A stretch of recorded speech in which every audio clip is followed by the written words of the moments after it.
If you go out to war against your enemies, and God your God delivers him into your hands, and you take captives, and you see a beautiful woman among the captives, and you desire her and take her for yourself as a wife, you must bring her into your home, and she must shave her head and let her nails grow.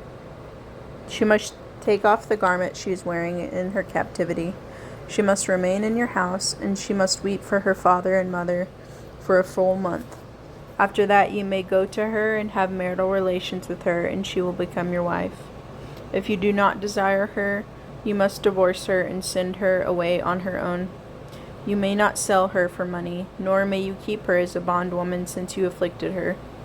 If a man has 2 wives, and one beloved and the other despised, then they bear him sons, the beloved one and the despised one, and the firstborn son is from the despised one.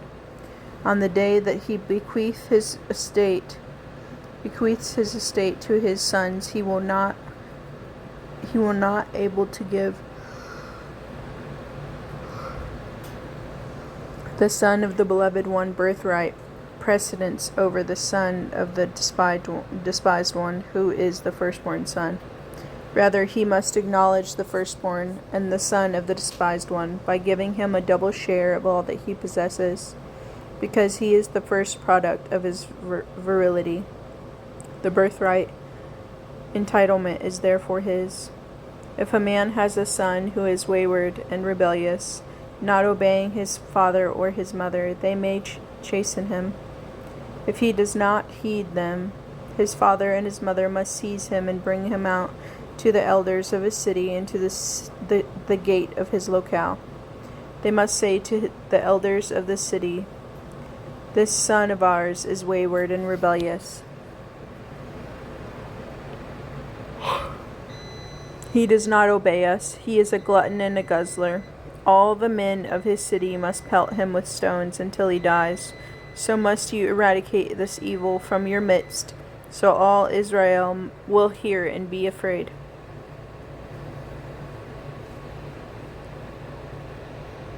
If a man commits a sin for which he is sentenced to death, and he is put to death, you must suspend him on a gibbet of wood. But you must not leave his body on the wooden gibbet overnight. Rather, you must bury him on the day, for a hanged person is an affront to God. You must not defile your land which God your God is giving you as an inheritance. You must not see your brother's work bull or sheep straying and ignore it. You must return it to your brother. But if your brother is not near you, or if you do not know who he is, you must bring it into your house, and it must remain with you until your brother seeks it out, whereupon you must return it to him. So must you do with his donkey, so must you do with his garment, and so must you do with his lost article of your brother, that any lost article of your brother that he has lost and that you have found. You cannot ignore it. You must not see your brother's donkey or his work bull fallen under its load on the road and ignore it. You must pick up the load with him. A man's attire must not be worn by a woman, and a man may not wear a woman's garments. For whoever does these things is an abomination to God your God. If you happen upon a bird's nest on the road, on any tree, or on the ground, and inside it are chicks or eggs, and the mother is brooding upon the chicks or upon the eggs, you must not take the mother while she is sitting upon the young. You must send away the mother, and then you may take the young for yourself, in order that it will go well for you and that you live long. When you build a new house, you must make a parapet for your roof, in order that you do not cause blood to be shed in your house, but by not preventing one who starts to fall from falling off the roof. You must not sow your vineyard with a mixture of species, lest the increase, i.e. the yield of the seed that you sow, and the yield of the vineyard become out of bounds for you. You must not plow with both a work bull and a donkey. You must not wear a pressed woven or a twisted mixture of wool and linen together. You must make yourself twisted threads and hang them on as tassels on the 4 corners of your garment with which you cover yourself. If a man takes a wife, has marital relations with her, and comes to hate her, and then accuses her of improper conduct and slanders her, saying, I took this woman as my wife, and when I approached her through marital relations, I did not find any evidence of virginity for her, the girl's father and the mother must obtain evidence of the girl's virginity and bring them to the elders of the city at the gate. The girl's father must say to the elders, I gave my daughter to this man as a wife, and he hated her. And behold, he accused her of improper conduct, saying, I did not find evidence of your daughter's virginity, but here is the evidence of my daughter's virginity. And they must display their evidence like a sheet before the elders of the city. The elders of the city must take the man and chasten him by whipping him. They must fine him 100 shekels of silver for having slandered a Jewish virgin, and he must give it to the girl's father. She must be his wife, and he may not divorce her as long as he lives. If this matter was true, no evidence of the girl's virginity was found. They must take the girl out to the entrance of her father's house. The men of her city must pelt her with stones, and she must die, for she did a graceful thing in Israel, committing adultery while living in her father's house. So must you eradicate this evil from your midst. If a man is found fornicating with a married woman, both of them must be put to death, the man who fornicated with the woman as well as the woman. You must eradicate this evil from Israel. If there is a virgin girl betrothed to a man, and a man finds her in the city and fornicates with her, you must take them both to the gate of that city, and you must pelt them with stones. They must die, the girl because she did not cry out for help in the city, and the man because he violated his neighbor's wife. You must eradicate this evil from your midst. But if a man finds the betrothed girl in the field, and the man overpowers her and fornicates with her, only the man who fornicated with her must be put to death. You must take no action against the girl. The girl did not commit a sin deserving of death. For just as a man rises up against his fellow and murders him, so is this case. Because he found her in the field, and the betrothed girl cried out, but there was no one to rescue her. If a man finds a virgin girl who is not betrothed, seizes her and fornicates with her, and they are discovered, the man who fornicated with her must give 50 shekels of silver to the girl's father, and she must become his wife because he violated her. He may not divorce her as long as he lives. A man may not take his father's wife in marriage. One may not uncover the corner of his father's cloak, i.e., fornicate with his deceased brother's wife who is waiting for him to marry her or release her. A man with injured testicles or whose reproductive organ is cut may not enter the assembly of God by marrying a born Jewess. A bastard may not enter the assembly of God by marrying a legitimate born Jew. Even the 10th generation descendant of a bastard may not enter the assembly of God. An Ammonite or a Moabite may not enter the assembly of God by marrying a born Jewess.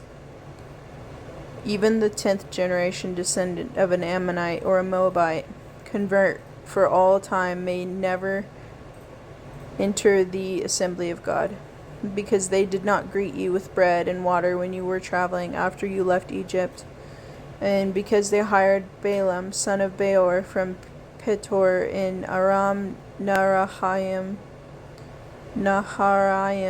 against you to curse you. But God your God did not want to listen to Balaam, so God your God transformed the curse into a blessing for you, because God your God loves you. You must never look out for their welfare, for their good all your days. You must not despise an Edomite, for he is your brother. You must not despise an Egyptian, for you are a sojourner in his land. Children who are born to them, the 3rd generation after their conversion, may enter the assembly of God by marrying born Jews. When you go forth as a military camp against your enemies, you must be wary of any evil thing. If there be among you a man who becomes ritually defiled due to a nocturnal seminal discharge, He must go outside the camp, and he must not enter the camp until in the late afternoon he immerses himself in the water of a mikveh. When the sun sets, he may enter the camp. You must have a designated place outside the camp, so that you can go out there to use it as a latrine. You must keep a spike on your person in addition to your weapons, and when you sit down outside to relieve yourself, you must dig with it, and you must turn back and cover your excrement. For God your God accompanies you in the midst of your camp to rescue you and to deliver your enemies before you. Your camp must be holy, so that he not see anything unseemly in you, and because of that turn away from you. You may not hand over a slave to his master if he seeks refuge with you from his master. He must reside among you wherever he chooses within any of your cities, where it is good for him. You must not taunt him. There must be no prostitute among the daughters of Israel, and there must be no male prostitute among the sons of Israel. You may not bring an article used to pay a prostitute's fee, or an article that was used to pay for a dog to the house of God your God, as fulfillment of any sacrificial vow, because both of them are an abomination to God your God. You must not pay interest to your brother, whether interest on money, or interest on food, or interest on any article on which interest is taken. You may pay interest to a Gentile, but you must not pay interest to your brother, in order that God your God bless you in all your endeavors in the land that you are entering in order to possess. When you make a vow to offer up a sacrifice to God your God, you must not delay in fulfilling it, for God your God will demand it out of you, and this delay will be counted as a sin for you. If you refrain from making sacrificial vows, and you will not accrue any sin. Observe and fulfill whatever obligation issues from your lips exactly as you have vowed to God your God. The same applies to a sacrificial dedication that you have uttered with your mouth.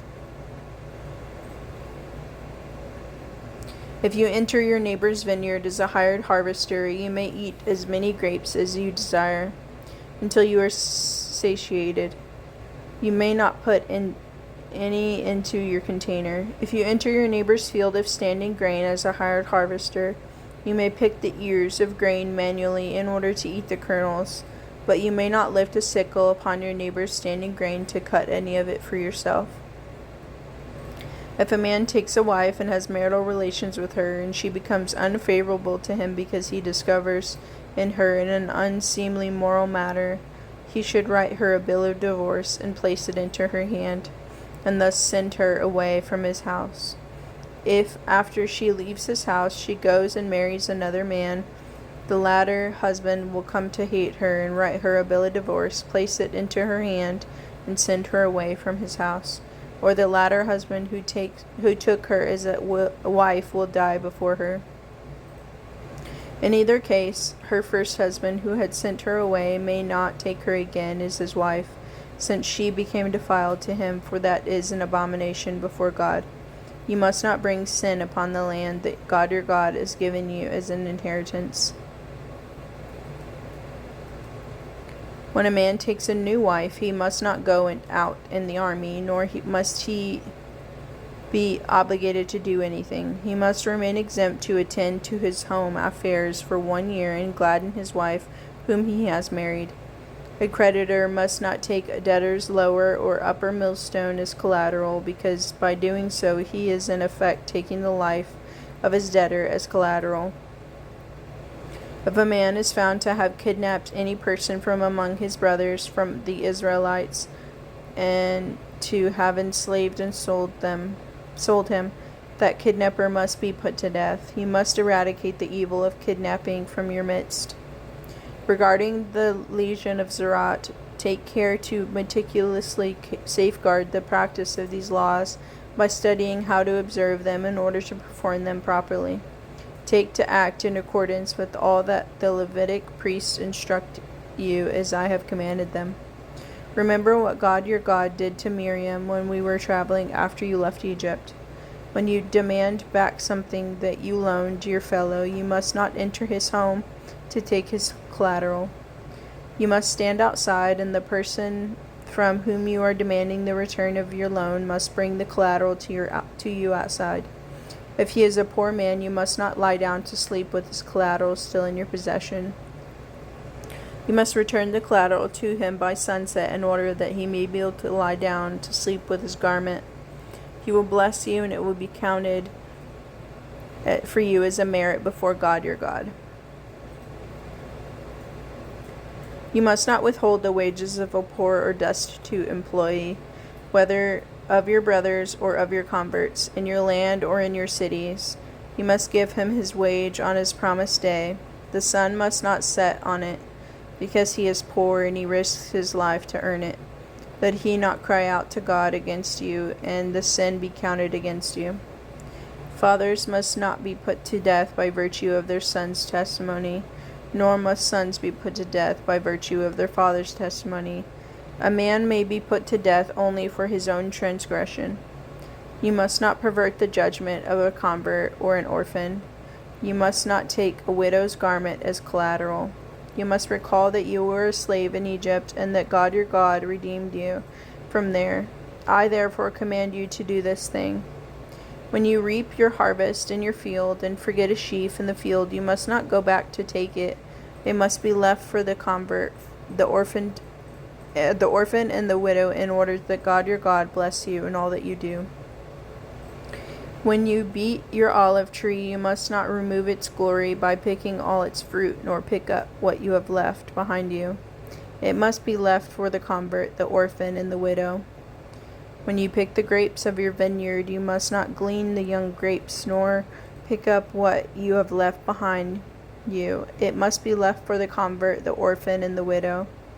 You must recall that you were a slave in Egypt. I therefore command you to do this thing. If there is a quarrel between people, they should approach the court for judgment. The judges must judge them. They must acquit the innocent party and condemn the guilty party. If the guilty party has incurred the penalty of lashes, the judge must have him bend over and flog him in front of him, as befits his crime.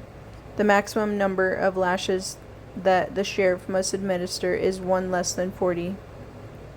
He must not exceed this number, lest he give him much more severe flogging than 39 lashes, and your brother be belittled in your eyes. You must not muzzle a work bull when it is threshing. If brothers born of the same father are living at the same time, and one of them dies having no child, the dead man's wife will not be free to marry an outsider. Her husband's brother must engage in carnal relations with her, taking her as a wife for himself and marrying her. This duty develops upon the eldest brother, but only if she can bear children. The brother will succeed to his brother's estate in his deceased brother's name, so that his name not be obliterated from Israel. If the man does not wish to take his brother's wife as his own, the brother's wife must go up to the gate to the elders and say, "My husband's brother has refused to perpetuate his brother's name in Israel. He does not want to marry me." The elders of his city must summon him and speak to him, and he must stand up and say, "I do not want to take her as a wife." His brothers must approach him in view of the elders and remove his shoe from his foot. He must spit in front of him and respond by saying, "Thus must be done to the man who will not build up his brother's household." His name must be called one time by those of Israel present at the ceremony. This is the house of who had his shoe removed. If two men, a man and his brother Israelite, are quarreling, and the wife of the attacked one approaches to rescue her husband from his assailant, and she stretches forth her hand and grabs hold of his private parts, you must cut off, make her pay the value of her hand. You must not take pity on her. You must not keep two supposedly identical but different weights in your pocket, a heavy one for buying and a light one for selling. You must not keep two different ephah measures in your house, a large one for buying and a small one for selling. You must possess a full and correct weight, a full and correct ephah measure, in order that you live long on the land that God your God is giving you. For whoever does such wicked things, whoever perpetrates such injustice, is an abomination to God your God. You must remember what the nation of Amalek did to you when you were traveling after you left Egypt, how on the way it attacked you by surprise and mutilated all the weak ones at your rear. You were faint from thirst and weary, and they did not fear God. When God your God grants you respite from all your enemies surrounding you in the land that God your God has given you to possess as an inheritance, you must obliterate the remembrance of Amalek from beneath heaven, and you must not forget.